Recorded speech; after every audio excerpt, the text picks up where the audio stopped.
ಸರ್ಕಾರದ ವಿರುದ್ಧ ವಿಪಕ್ಷ ನಾಯಕ ಛಲವಾದಿ ನಾರಾಯಣಸ್ವಾಮಿ ಕೆಂಡಾಮಂಡಲರಾಗಿದ್ದಾರೆ. ಕಾಂಗ್ರೆಸ್ ಒಂದು ಸುಳ್ಳಿನ ಪಕ್ಷ ಅಂತ ಹೇಳಿ ಛಲವಾದಿ ಆಕ್ರೋಶವನ್ನು ವ್ಯಕ್ತಪಡಿಸ್ತಾ ಇದ್ದಾರೆ.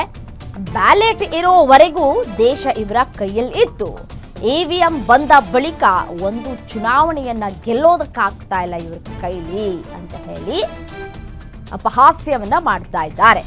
ಓಟ್ ಚೋರಿ ನಿಜ ಆಗಿದ್ರೆ 400+ ಗೆಲ್ತಾ ಇದ್ವಿ ಅಂತ ಹೇಳಿ ಗ್ಯಾರಂಟಿ ನ್ಯೂಸ್ಗೆ ಛಲವಾದಿ ನಾರಾಯಣಸ್ವಾಮಿ ಹೇಳಿಕೆಯನ್ನ ಕೊಟ್ಟಿದ್ದಾರೆ. ಜಿಬಿಎ ಚುನಾವಣೆ ಬ್ಯಾಲೆಟ್ನಲ್ಲಿ ನಡೆಸಲಿ, ನಮ್ಮ ಕಾರ್ಯಕರ್ತರು ಸೇರಿ ಕಳ್ಳರನ್ನ ಹಿಡಿತಾರೆ. ಕಾಂಗ್ರೆಸ್ ಆರೋಪಕ್ಕೆ ಛಲವಾದಿ ನಾರಾಯಣಸ್ವಾಮಿ ತಿರುಗೇಟನ್ನ ಕೊಟ್ಟಿದ್ದಾರೆ. ಓಟ್ ಚೋರಿ, ಓಟ್ ಕಳ್ಳತನ ಆಗ್ತಾ ಇದೆ ಅಂತ ಹೇಳಿ ರಾಹುಲ್ ಗಾಂಧಿ ಅವರು ಕೊಟ್ಟಂತಹ ಹೇಳಿಕೆಯ ಆಧಾರದ ಮೇರೆಗೆ ಅವರ ಹೇಳಿಕೆಯನ್ನ ಖಂಡಿಸಿ ಸರ್ಕಾರದ ವಿರುದ್ಧ ಛಲವಾದಿ ನಾರಾಯಣಸ್ವಾಮಿ ಕೆಂಡಾಮಂಡಲರಾಗಿದ್ದಾರೆ.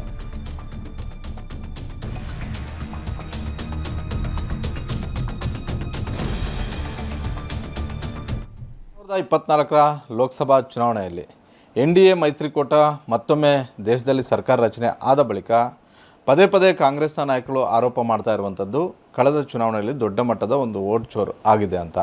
ಭಾಳಷ್ಟು ಸಮಸ್ಯೆಗಳಾಗಿದ್ದಾವೆ, ಭಾಳಷ್ಟು ತಮ್ಮ ಅನುಕೂಲಕ್ಕೆ ತಕ್ಕಂತೆ ಚುನಾವಣೆ ನಡೆಸಿದ್ರು ಅನ್ನುವಂಥ ಒಂದು ಗಂಭೀರ ಆರೋಪವನ್ನು ರಾಹುಲ್ ಗಾಂಧಿ ಅವರು ಮಾಡಿದ್ದಾರೆ. ಅದರಲ್ಲೂ ಕರ್ನಾಟಕದಿಂದಲೇ ಆರಂಭ ಮಾಡಿ ಮೊನ್ನೆ ಹರಿಯಾಣದಲ್ಲೂ ಕೂಡ ಈ ರೀತಿಯಾಗಿ ದೊಡ್ಡ ಮಟ್ಟದ ಒಂದು ಅಕ್ರಮಗಳು ಆಗಿದ್ದಾವೆ ಅನ್ನುವಂಥದ್ದನ್ನು ಹೇಳ್ತಾ ಇದ್ದಾರೆ.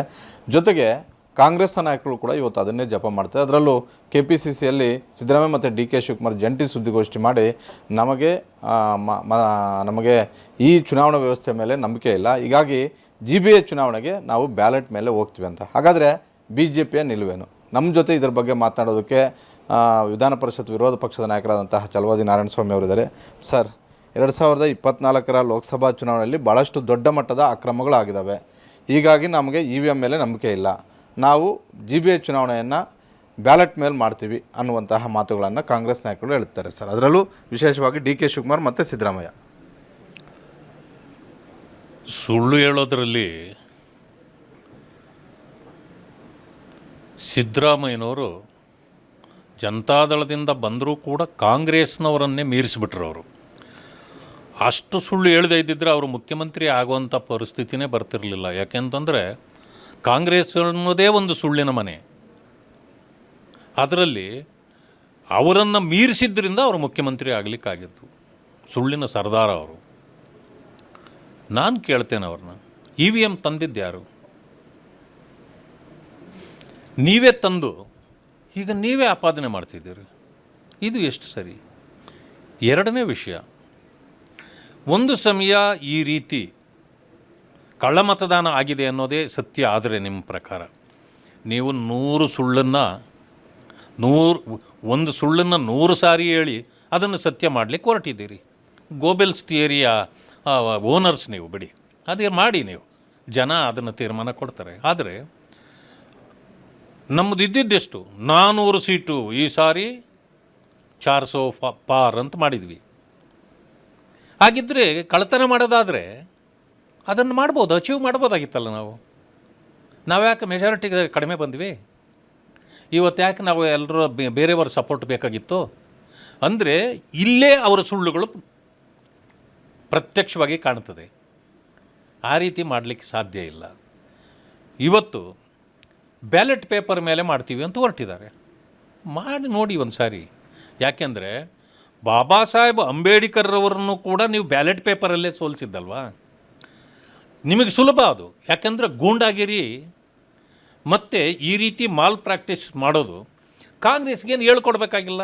ಪ್ರಥಮ ಚುನಾವಣೆಯಿಂದಲೂ ಕೂಡ ಬ್ಯಾಲೆಟ್ ಪೇಪರ್ ಇರೋವರೆಗೂ ಈ ದೇಶ ನಿಮ್ಮದಾಗಿತ್ತು. ಯಾವತ್ತು ಬ್ಯಾಲೆಟ್ ಪೇಪರ್ ಹೋಯ್ತೋ ನೀವು ದೇಶ ನಿಮ್ಮ ಕೈ ಬಿಡ್ತು. ಯಾಕೆ? ನೀವು ಮಾಡ್ತಿದ್ದ ಅಕ್ರಮಗಳು ಬೆಳಕಿಗೆ ಬಂದುಬಿಟ್ವು. ಅಕ್ರಮ ಮಾಡೋಕ್ಕಾಗೋದಿಲ್ಲ ಅಂತ ನೀವೇ EVM ತಂದ ಮೇಲೆ EVMಲ್ಲಿ ಅಕ್ರಮಗಳು ನಡೆಯೋದಿಲ್ಲ ಈಗ ಸಾಬೀತಾಗಿದೆ. ಆದರೂ ನೀವು ಸುಳ್ಳು ಹೇಳಿ ಏನೋ ಮಾಡಿ ನೀವು ಹಳೆ ಸಿಸ್ಟಮ್ಗೆ ಹೋಗಬೇಕು. ಈಗ ಬೆಂಗಳೂರಿನಲ್ಲಿ ಚುನಾವಣೆ ಮಾಡಿದರೆ ಅಲ್ಲಿಗೆ ಪಿಕ್ ಪಾಕೆಟ್ಗೆ ನೀವು ರೆಡಿಯಾಗಿದ್ದೀರಿ. ಅಲ್ಲ ಸರ್, ನೀವು ಹೇಳ್ತಿರೋದು 90ರ ದಶಕದಲ್ಲಿ ಈ ರೀತಿ ಅಕ್ರಮಗಳು ದೊಡ್ಡ ಮಟ್ಟದಲ್ಲಿ ಆಗ್ತಾ ಇದ್ವು, ಹಾಗಾಗಿ ಕಾಂಗ್ರೆಸ್ ಪದೇ ಪದೇ ಗೆಲ್ತಾ ಇತ್ತು ಅಂತ. ಅವತ್ತಿನ ಪೊಲೀಸ್ ವ್ಯವಸ್ಥೆಗೂ ಇವತ್ತಿನ ಪೊಲೀಸ್ ವ್ಯವಸ್ಥೆಗೂ ನಾವು ಕಂಪೇರ್ ಮಾಡಿದ್ದೆ ಆದರೆ, ಈಗಿರುವಂತಹ ಟೆಕ್ನಾಲಜಿಯನ್ನು ನಾವು ನೋಡಿದ್ದೆ ಆದರೆ, ಆ ರೀತಿ ಬ್ಯಾಲೆಟನ್ನು ಮೋಸ ಮಾಡೋದಕ್ಕೆ ಸಾಧ್ಯವ, ಬ್ಯಾಲೆಟ್ ಮೋಸ ಮಾಡಿ ಗೆಲ್ಲೋದಕ್ಕೆ ಸಾಧ್ಯತೆಗಳಿದಾವ ಅಂತ ನೋಡಿ. ಬ್ಯಾಲೆಟ್ ಪೇಪರ್ ಆದರೆ ಯಾವ್ಯಾವ ರೀತಿ ಅಕ್ರಮಗಳು ಮಾಡಬಹುದು ಅನ್ನೋದು ಪ್ರೂವ್ ಆಗಿದೆ. ಯಾವ ರೀತಿ ವೋಟ್ ಚೋರಿ ಮಾಡ್ತಾರೆ ಅನ್ನೋದು ಪ್ರೂವ್ ಆಗಿದೆ. ಕೆಲವರು ಹೋಗ್ತಾರೆ, ವೋಟ್ ಹಾಕೋಕ್ಕೆ ಒಬ್ಬನ ಮೊದಲು ಕಳಿಸ್ತಾರೆ, ಒಬ್ಬ ವೋಟ್ ಹಾಕಲ್ಲ, ವೋಟ್ ಹಾಕಿ ವಾಪಸ್ ತರ್ತಾನೆ, ಇನ್ನೊಬ್ಬನಿಗೆ ಅದನ್ನು ಕೊಟ್ಟು ಅವನು ಹಾಕಬೇಕು, ಅವನು ವೋಟ್ ಹಾಕಬೇಕು, ಅವನದು ವಾಪಸ್ ತರಬೇಕು, ಇನ್ನೊಬ್ಬಂದು ತೊಗೊಂಡೋಗಿದ್ದು ಒಳಗೆ ಹಾಕಬೇಕು. ಅಂದರೆ ವೋಟ್ ಚೋರಿ ಮಾಡೋದ್ರಲ್ಲಿ ಭಾಳ ಇದಿದೆ. ಅದಾದಮೇಲೆ ಬೂತ್ ಕ್ಯಾಪ್ಚರಿಂಗ್, ಏನಾದರೂ ಒಂದು ಇದು ಹಾಕ್ಬಿಡೋದು, ಇಂಕ್ ಹಾಕ್ಬಿಡೋದು, ಅದು ಅನೂರ್ಜಿತ ಆಗ್ಬೋದು. ಊರ್ಜಿತ ಮತಗಳೆಲ್ಲ ಅನೂರ್ಜಿತ ಆಗಬೇಕು. ಈ ಥರ ಅನೇಕ ತಂತ್ರಗಾರಿಕೆಗಳನ್ನು ಪ್ರಾಕ್ಟೀಸ್ ಮಾಡಿದೆ ಕಾಂಗ್ರೆಸ್ ಮೊದಲಿಂದಲೂ ಕೂಡ. ಈ ಪ್ರಾಕ್ಟೀಸ್ ಮಾಡಿರೋ ಕಾರಣದಿಂದ ಇವತ್ತು ಬ್ಯಾಲೆಟ್ ಪೇಪರ್ ಬಂದರೆ ಅವ್ರಿಗೆ ಭಾಳ ಸುಲಭ. ಚುನಾವಣೆ ನಡೆದು ಯಾರು ಒಳಗಡೆಗೆ ಬರಬಾರ್ದು, ಅವರೇ ಗುದ್ದಿ ಹಾಕ್ಬಿಡ್ತಿದ್ರು, ಎಣಿಸ್ಕೊಳ್ತಿದ್ರು. ಅಂಥ ಅವಕಾಶಗಳನ್ನು ಈಗ ಅವರು ಉಪಯೋಗಿಸ್ಬೇಕು, ಗೂಂಡಾಗಿರಿ ಮಾಡಬೇಕು, ಬಡವರನ್ನ ಓಡಿಸ್ಬಿಡ್ಬೇಕು, ನಮ್ಮ ಓಟ್ಗಳನ್ನ ಒತ್ಕೋಬೇಕು. ಆ ಕಾರಣಕ್ಕೆ ಕಾಂಗ್ರೆಸ್ ಅದು ಮಾಡಲಿಕ್ಕೆ ಹೊರಟಿರೋದು. ಇದಕ್ಕೆ ತಕ್ಕ ಉತ್ತರ ನಮ್ಮ ಕಾರ್ಯಕರ್ತರು, ನಮ್ಮ ಸಪೋರ್ಟರ್ಸ್ಗಳು ಕೂಡ ಕೊಡ್ತಾರೆ.